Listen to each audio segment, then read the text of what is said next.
Hello everybody, welcome to my book vlog. Today we are going to review the fantastic House of Names by Colm Toibin, and this is a terrific book, and I kind of knew I was going to enjoy it because not only am I a huge fan of Colm, The Testament of Mary remains one of my favourite books, but House of Names is based on the very famous Greek legend of the House of Atreus, which has spawned numerous dramas, plays, novels, tragedies, all of which I'm utterly addicted to because, of course, the very famous tragedy of the House of Atreus is an everlasting reminder on the destructive effects of revenge. If you don't know the House of Atreus story, let me quickly reappraise it. In it, we have King Agamemnon, king of Mycenae, who is trying to get off Mycenae to go and launch his war against Troy, which would then become the very famous Trojan War. However, there are ill winds and he can't get his ship or his army on the water.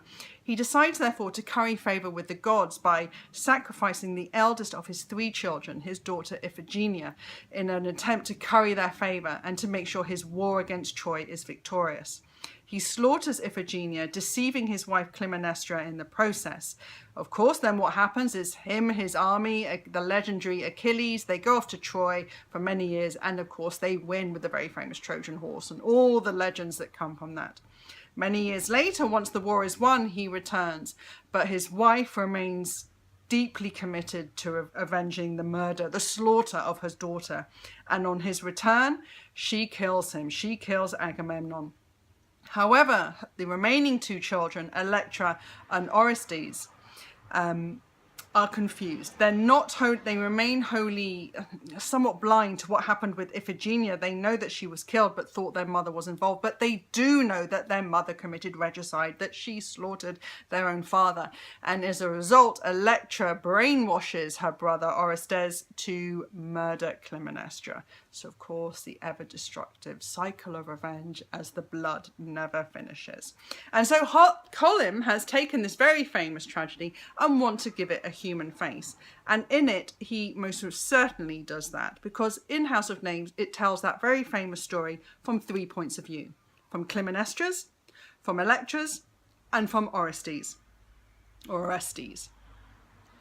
The most successful of those retellings is undoubtedly through Clytemnestra's point of view. The first 100 pages are Clytemnestra in the first person. We are up close and personal to a woman absolutely distraught with grief and anger, who has been betrayed by her husband, who has seen her daughter slaughtered, and who not only cannot get her immediate revenge, but has to wait years and years. And this is a woman who operates in a man's world. She cannot be explicit in her need for revenge. She must keep it on the down low. She must plot in secret. She must bite down on that anger and always give the impression that she is never angry. She doesn't want to cause any concern. She wants Agamemnon to come back and come close to her so that she can kill him. So she must bite down. She must play the pliant wife. And this is a magnificent, an intoxicating retelling from a woman who is determined to avenge the most terrible maternal instincts to have your daughter slaughtered like that on a man that she thought she loved. So many, the tsunami of emotions that Colm manages to capture reminds me very much of the Testament of Mary, and of course his retelling of Jesus's mother and what she experienced, and you get that feeling with Clytemnestra. It is a terrific first 100 words. The book suffers slightly with Electra's story and Orestes' story. Electra, the middle child, the difficult middle child. Colm is trying to capture the essence of madness because Electra becomes consumed with grief, as many of you know, and started seeing the ghosts of her father and her sister, and felt that there was a need for revenge. And there is a very clever way that Colm does this. Is obviously Electra doesn't think she's mad, but by showing how her behaviours, such as dressing up as her sister and turning up in the royal court dinner completely dressed as her sister, how there are waves and consternation, how this distresses Clytemnestra, distresses her mother. So Colm very cleverly gives us the shadow of madness. However, Electra does peter away once her brother Orestes has committed the dreaded crime. It is the third act, though. It is the retelling from Orestes' point of view that is the most interesting.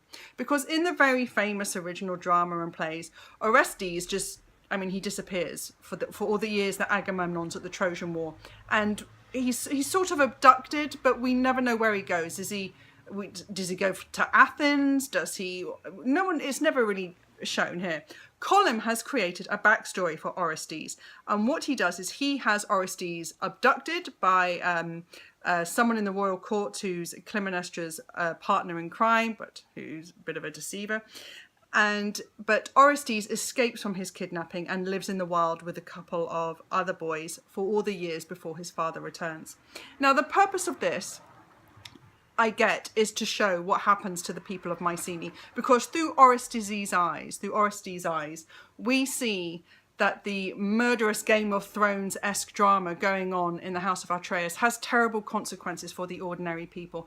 Their men, their husbands, their sons are repeatedly commandeered for overseas wars, and they never see them again, as the various politiques between the various factions in the royal court battle each other, so that their livestock, their farms are destroyed for people desperately trying to get hold of sort of the meat, the land, the assets. They suffer terribly with poverty as the house is distracted by their own greed and their own need for revenge. They forget about the lot of the ordinary people. And this is the point of Orestes' story, is in the years that he is away, we see how the people of Mycenae are absolutely destroyed. However, we lose a lot of investment in Orestes himself. He's quite a weak-willed character and he's not that interesting.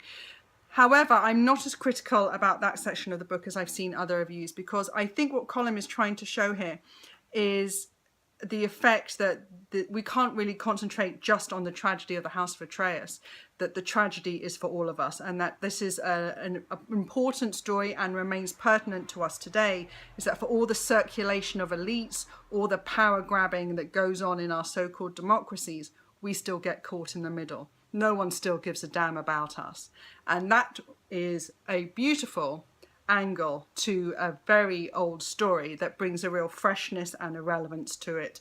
I adored House of Names. I thought it put a human face on not just the mothers and the sisters and the sons who are caught up, but also in the anonymous forgotten people in between, people like you and me. I thought House of Names by Colm Toibin was terrific.